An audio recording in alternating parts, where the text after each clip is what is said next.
अस्सलाम वालेकुम नाज़रीन व सामईन। आज की वीडियो में हम एक और अजीम तारीख़ी शख्सियत के बारे में जानेंगे। इसके अलावा हम बात करेंगे उस्मानी रियासत के क़याम में अहम तरीन जंग कोयोन हिसार की जंग के बारे में, जिसे डिम्पोज़ की जंग भी कहा जाता है। इस जंग का पस मंज़र जानेंगे और ये भी जानेंगे कि ये जंग मौजूदा दौर के किस मकाम पर लड़ी गई और हाल ही में वहाँ कौन सा गाँव आबाद है।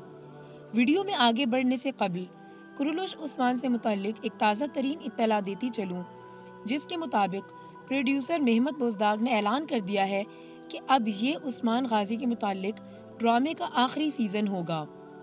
इसके बाद 2024 में किसी नए सुल्तान के मुतालिक ड्रामा बनाया जाएगा।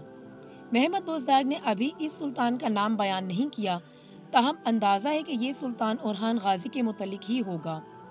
बहरहाल अभी 1 साल का अरसा पड़ा है और इस 1 साल में न जाने कितने अंदाजे सोशल मीडिया पर मंजर आम पर आएंगे। हम अपने वीडियो की जानिब बढ़ते हैं। आज की वीडियो जिस अजीम तारीख़ी शख्सियत के बारे में है, उन्हें आइदोगदो कहा जाता है।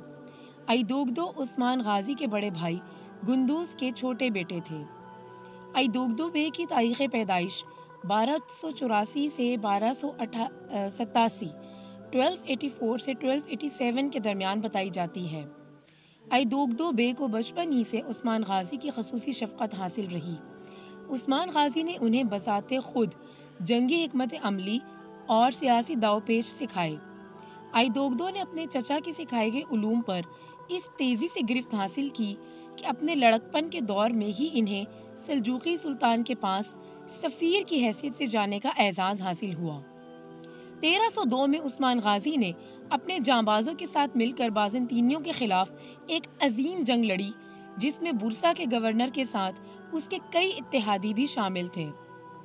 ये जंग कोयोन कला की जंग थी, जिसमें उस्मानियों की सरतोड़ कोशिशें कामयाब हुईं और ये कला उस्मान गाजी के कब्जे में आ गया।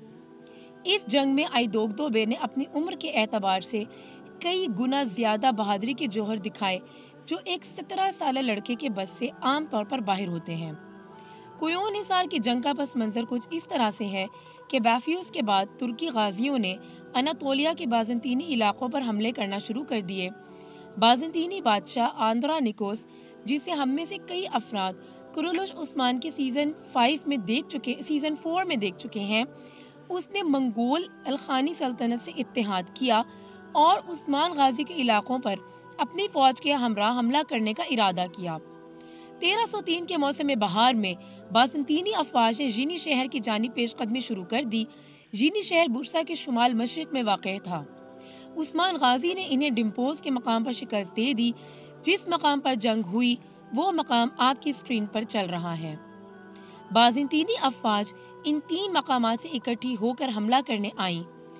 ये मकामात आद्रानोस मौजूदा ओरहान एले, बिडनोस, कैस्टेल मौजूदा एर्दोगान विलेज और केटे मौजूदा ओरोनिलो हैं।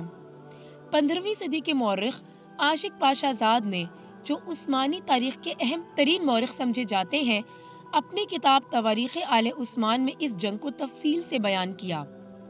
आइदोगदो की शुजाअत के हवाले से हर मौरख ने लिखा है कि सिर्फ 17 साल की उम्र में ही इसी जंग के दौरान बहादुरी के जौहर दिखाते हुए वो शहीद हो गए। इस जंग की फतह के फौरन बाद आइदोगदो बे को जहां दफनाया गया, दौरे हाजिर में यह इलाका उर्दगान विलेज कहलाता है। उस्मान गाजी ने अपने दौरे हुकूमत में इनका एक अजीम मकबरा बनाया, जो दौरे हाजिर में भी सयाहों का मरकज है। कहा जाता है कि बीमार घोड़ों को अगर 3 दफ़ा आइदोगदो बे के मज़ार के गिर्द चक्कर लगवा दिया जाए तो उनकी सेहतयाबी तेजी से हो जाती है। इसकी हकीकत तो अल्लाह ताला ही बेहतर जानता है। आइदोगदो बे की अलामती आरामगाह एर्तुगरुल के मकबरे के अहाते में भी बनाई गई, जो सोत में वाक़ है। ड्रामा कुरुलुश उस्मान के सीज़न 5 में आइदोगदो बे के किरदार के हवाले से भी खबरें मिल रही हैं। कुरुलुश उस्मान में आइदोगदो बे के किरदार को शामिल करना तारीख़ी एतबार से भी नागुज़ीर है। अब देखना ये है कि इस ड्रामे में ये किरदार किस हद तक तारीख़ के करीब होगा। आपके तबसरों का इंतज़ार रहेगा। मिलते हैं अगली वीडियो में।